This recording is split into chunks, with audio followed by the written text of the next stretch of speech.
heel in line with the hip joint, okay? And then initiate by dropping this, so something like that.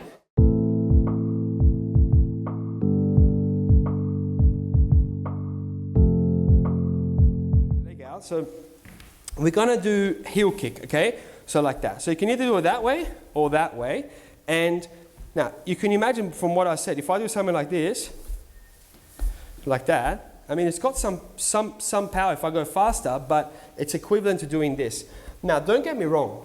This kind of stuff, I won't hit on the heart, but this kind of stuff can still have power. Like that Systema has that, so you can start to make it go penetrating. I won't go hard, but just from this joint, you know, that can still have power, but not as much as if, and it can still have penetration still, because you can still use this one joint to inject in. But yeah, but it's not the same as good as, yeah, it's not. Yeah, there's three, exactly, 1, 2, 3. So if you can use all three, the way I explain it is like if you got the bicycle cogs and the chain around the bicycle. Imagine you got 3 cogs and the chain around all 3.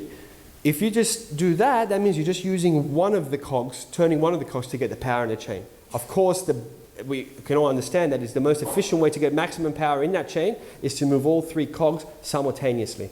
Yeah?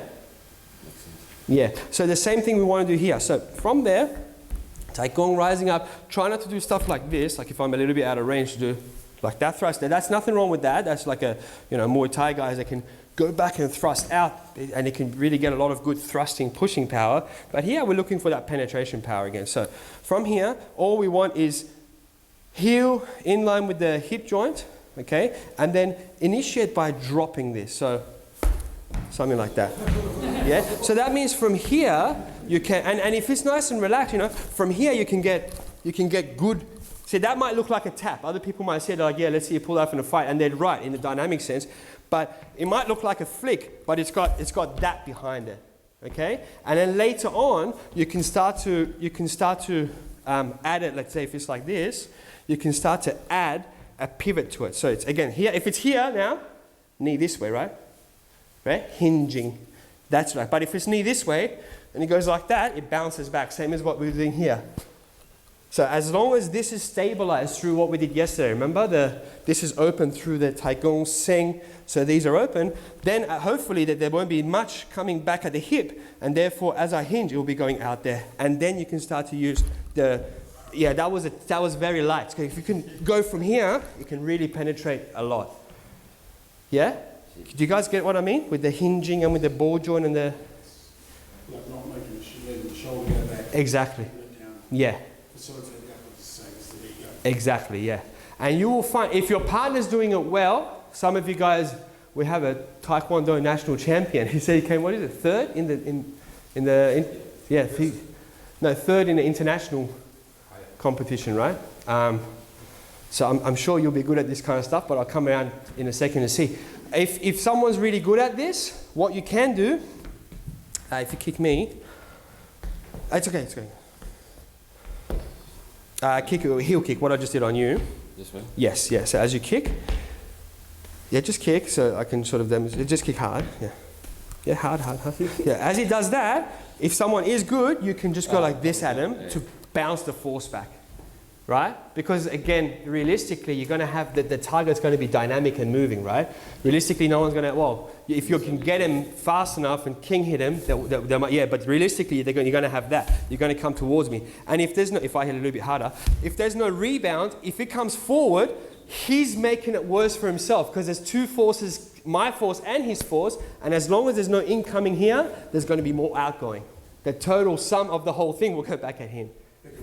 Theoretically speaking, yeah, bigger bruise or bigger, be careful on each other. So that's why I'm hitting lightly, because you can pop a knee, yeah, with this, you know. And if you have that control, we were talking about, who was it? Ian was talking about the fascia going this way. If you have the control, and I'll do this very lightly, but if you have joint, so why have precision? Because yes, we can penetrate, firstly, but also, and just as importantly, if not more importantly, while that's happening, as I'm penetrating, the joints are still able to operate, and I can sort of go like that, and that's when the knee can snap, right? Rather than, that's why I was making sure not to do that. I was hitting like this, like that. That's safe for the knee, right? If I do it very lightly, but if I do that, see, that's not as safe.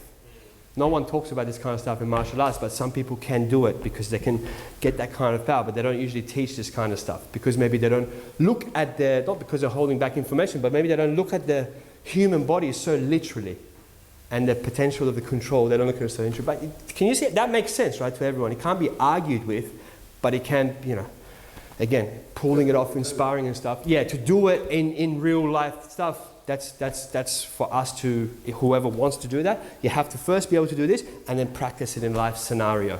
Yeah, but here, we're discussing the potential of the human body for giving and receiving force. Okay? Just hold his shins like that. Yeah. Yeah, so lose me for balance first to find your own spine. Spine. Yeah, rising up. Now, how to drop this down. Remember, it's not pushing, it's just bringing, it's just extending without pushing, but keep the rising up. Good. Drop that down. Yeah, and then go. Bring your shin down. So, let this relax. That's better, but don't sit in it. Relax down. Drop this down. That's better. So another way to practice it is like that. Soften, rather than sitting in your knee, what if you just try softening the knee and softening this at the same time? Yeah, good. So if you're lowering your body? No, don't lower your body. Yes, that's another way you can start to practice it. And the reason I picked him is because he's doing it quite well, but because there's a lot of force, it was highlighting just some usual common problems of maybe here or sitting down too much. If we hold you or your Russell hold your shin. Yeah. So if you stand there, I'll just hold you so it's easier. Yeah. So instead of this, like that, where it's pushing out, relax this, drop this down, hinge this down. Hold strong, stronger.